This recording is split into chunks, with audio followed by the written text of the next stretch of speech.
अस्सलाम वालेकुम my YouTube family, कैसे हैं आप? उम्मीद है आप सब ठीक होंगे, मज़े में होंगे। और आज मैं आपके लिए लाई हूँ, चलो शुरू करते हैं।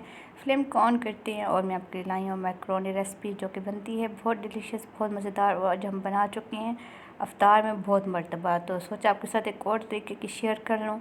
ये आप बनाएंगे लहसुन के साथ। लहसुन का हम लगाएंगे तड़का और बाकी हम इसमें डालेंगे सॉसेस वगैरह, वो आप देख लेना। और इसी तरीके से आपने इसको बनाना है और आपने मुझे फ़ीडबैक देना है कि आपको मेरी जो मैक्रोनी रेसिपी थी कैसी लगी। और मिलेंगे इंशाल्लाह एक और वीडियो के साथ।